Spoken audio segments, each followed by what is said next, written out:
আমি অনেক চেষ্টার পরও মা হতে পারছি না, তাই অনেকে আমাকে অনেক আমলের পাশাপাশি তাবিজ ব্যবহার করতে বলছেন, অনেকে কটু কথাও বলেন, কিন্তু আমি খুবই সন্দিহান গুনাহের ব্যাপারে। দয়া করে সঠিক তথ্য দিয়ে সহযোগিতা করবেন। বোন ফারজানা প্রশ্ন করেছেন, দেখুন, যে সমস্ত বোনের বাচ্চা হয় না, আমাদের সমাজে এক শ্রেণীর কুলাঙ্গার, এক শ্রেণীর খারাপ মানুষ আছে যারা ওই মেয়েদেরকে নিয়ে কটু কথা বলে, আছে না নাই? গ্রামাঞ্চলে বিশেষ করে অনেকে আছেন এই সমস্ত বোনদেরকে খোঁচা মেরে কথা বলেন। সন্তান হওয়া না হওয়া এটা কি পৃথিবীতে কোনো মানুষের হাতে? কোনো মানুষের হাতে? সন্তান দেওয়া বা না দেওয়ার মালিক কে? আল্লাহ তাআলা কোরআনে কারীমে পরিষ্কার ভাবে বলেছেন যে আল্লাহ রাব্বুল আলামিন ইয়াহাবু লিমান ইয়াশাউ ইনাসা ওয়া ইয়াহাবু লিমান ইয়াশাউ যুকুর আয়ুযাওয়িজুহুম যুকরান ওয়া ইনাসা। আল্লাহ তাআলা যাকে ইচ্ছা তাকে কন্যা দেন, তাকে যাকে ইচ্ছা তাকে ছেলে দেন। কাউকে আল্লাহ তাআলা দুইটাই দেন, কাউকে আল্লাহ কিছুই দেন না। এটা সম্পূর্ণ আল্লাহর ইখতিয়ার।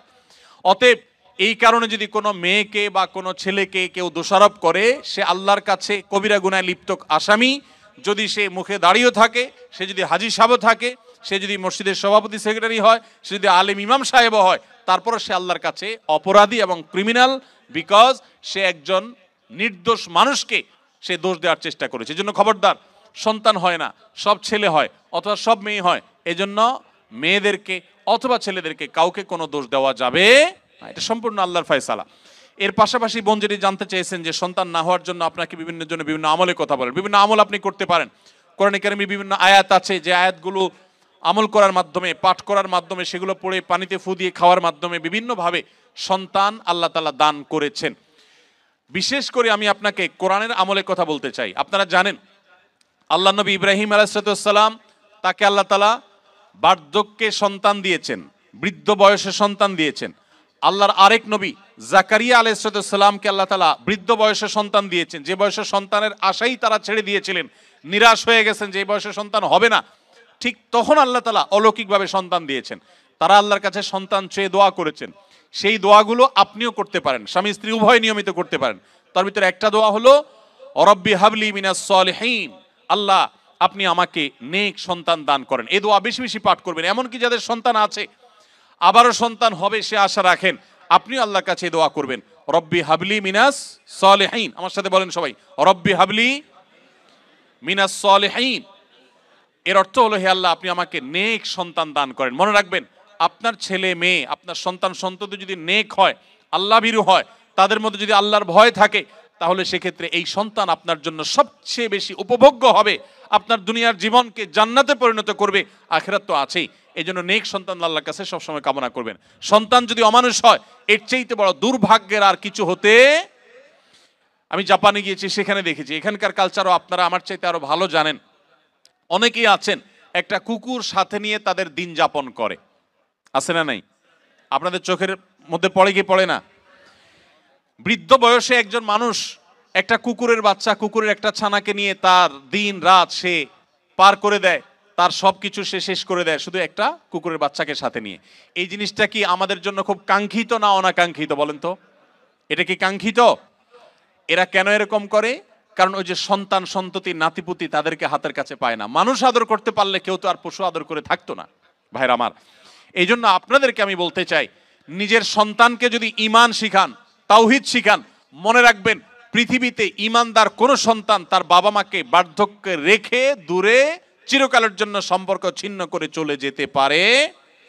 আপনারা দেখেছেন, অনেকে গত কদিন আগে নিউজ হয়েছে আমাদের দেশে, মূলধারা মিডিয়াগুলোতে উঠে এসেছে যে জাপানে অল্প সময়ের ব্যবধানে হাজার হাজার মানুষ পাওয়া গেছে যারা বাসায় মরে পচে, অনেকে আছেন যে কয়েক মাস পর জানা গেছে যে লোকটা মারা গেছেন, তারপর পুলিশ গিয়ে দরজা ভেঙে তাদেরকে লাশ উদ্ধার করেছেন। কারণ তারা একাকী থাকতেন, কেউ সাথে থাকতো না। এর চাইতে বড় বেদনার, এর চাইতে বড় যন্ত্রণার, এর চাইতে বড় কষ্টের আর কি হতে পারে যে বার্ধক্যে এসে তারা কোনো মানুষ পাবে না।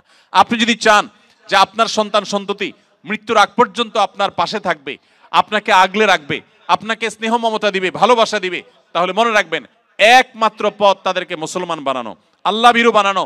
আপনি যদি তাদেরকে বিজ্ঞানী বানান, সায়েন্টিস্ট বানান, আপনি তাদেরকে শিক্ষিত বানান, বড় ব্যবসায়ী বানান, বড় পদাধিকারী বানান, কিন্তু ঈমান শিখান নাই, তাওহীদ শিখান নাই, তাকওয়া শিখান নাই, ইসলাম শিখান নাই, আমি শপথ করে বলতে পারি আপনার এই সন্তান আপনার বিপদের কারণ হওয়ার সমূহ সম্ভাবনা আছে। এই জন্য সন্তান নেক হোক আমরা সবাই চাই কি চাই না বলেন? তাহলে দোয়া করতে হবে। যে বোন চেয়েছেন তার জন্য এবং অন্য সবার জন্য বলছি, রব্বি হাবলি মিনাস সলিহিন, বেশি বেশি করে পাঠ করবেন। আরেকটা দোয়া হলো রব্বি লা তাদারনি ফারদা ওয়া আনতা খায়রুল ওয়ারিসিন। বিশেষ করে যাদের সন্তান হয় না তারা এই দোয়াটা বেশি বেশি পাঠ করবেন, রব্বি লা তাদারনি ফারদা, হে আল্লাহ আমাকে একা আপনি রেখে দিবেন না, ওয়া আনতা খায়রুল ওয়ারিসিন, আপনি সর্বোত্তম ওয়ারিস, তারপরও আপনি আমাকে নেক সন্তান দান করুন। এই দোয়ার মধ্যে সেটি চাওয়া হয়েছে। অতএব রব্বি লা তাজারনি ফারদা ওয়া আনতা খায়রুল ওয়ারিসিন এই দোয়া পাঠ করবেন ইনশাআল্লাহ তাআলা। এর বাইরেও আরো বহু দোয়া আছে, রব্বি হাবলি মিন লাদুনকা যুররিয়াতান তাইয়্যিবা, রব্বি হাবলি মিন লাদুনকা যুররিয়াতান তাইয়্যিবা, আল্লাহ আপনার পক্ষ থেকে আপনি আমাকে পবিত্র এবং ভালো সন্তান দান করেন, ইন্নাকা সামিউদ দুআ, আপনি দোয়া শ্রবণকারী। আমি আমার জীবনে বুঝজ্ঞান হয়েছে থেকে নিয়ে একটি দোয়া ছাড়ি নাই, রব্বানা হাব লানা মিন আজওয়াজিনা ওয়া যুররিয়াতিনা কুররাতা আয়ুন ওয়াজআলনা লিল মুত্তাকিনা ইমামা। সূরা ফুরকান আয়াত নম্বর 74, 74 আয়াত নম্বর। সূরার নাম হলো সূরা আল ফুরকান। এই আয়াতে যে দোয়া আছে, এখানে যারা অবিবাহিত আছেন তারা এই দোয়া এখন থেকে পাঠ করতে পারেন। আল্লাহ তাআলা নেক বা ভালো স্ত্রী যদি জীবনে না দেন তো আপনার জীবনে অনেক কিছু হওয়ার পরও সুখ শান্তি আপনি পাবেন না। সো নেক স্ত্রী এবং মেয়েদের জন্য নেক স্বামী, এই উভয় পক্ষের জন্য একই দোয়া, কমন দোয়া, আপনারা দোয়াটা পড়তে পারেন নেক সন্তানের জন্য। আমি জীবন দোয়া চেয়েছেন, পরামর্শ চেয়েছেন, তাকে বলবো এই দোয়াগুলো আপনি বেশি বেশি পড়বেন। সূরা ফুরকানের 74 নম্বর আয়াত, এর বাইরে আরো 3টা দোয়া বলেছি, রব্বি হাবলি মিনাস সলিহিন, রব্বি লা তাজারনি ফারদা ওয়া আনতা খায়রুল ওয়ারিসিন, রব্বি হাবলি মিন লাদুনকা যুররিয়াতান তাইয়্যিবা ইন্নাকা সামিউদ দুআ। এই 4টি দোয়া নিয়মিত পড়বেন, ইনশাআল্লাহ সন্তানহীনতার কষ্ট দূর হবে। এরপরও যদি আল্লাহ না দেন তো মনে রাখবেন আল্লাহ তাআলা যা দিয়েছেন এর মধ্যে আপনার কল্যাণ আছে। সন্তান হয়েছে কিন্তু অমানুষ হয়েছে, খারাপ হয়েছে, অসুস্থ হয়েছে, বিকলাঙ্গ হয়েছে, তার চাইতে আল্লাহ তাআলা না দেওয়াটা আপনার জন্য কখনোই ক্ষতিকর নয়। এজন্য আল্লাহর ফয়সালায় সন্তুষ্ট থাকবেন। তবে তাবিজের যে ব্যবহার, এটি সুন্নাহর খেলাফ। নবী করিম সাল্লাল্লাহু আলাইহি সাল্লাম কখনো তাবিজ দেননি, ব্যবহার করেননি। এই তাবিজের ব্যবহারে কোরআনে কারীমের আয়াত থাকলে সেটা জায়েজ কিনা জায়েজ, এটা নিয়ে ওলামাদের যে ইখতিলাফ বা মত পার্থক্য আছে, এর ঊর্ধ্বে উঠে আপনি নিশ্চিতভাবে জানতে পারেন তাবিজের ব্যবহার এটা নবী সাল্লাল্লাহু আলাইহি সাল্লামের সুন্নাহ না। বিধায় কোরআন এবং সুন্নাহ বর্ণিত দোয়া, আয়াত এগুলো পড়ে পড়ে ফু দিবেন এবং আমল করবেন ইনশাআল্লাহ তাআলা।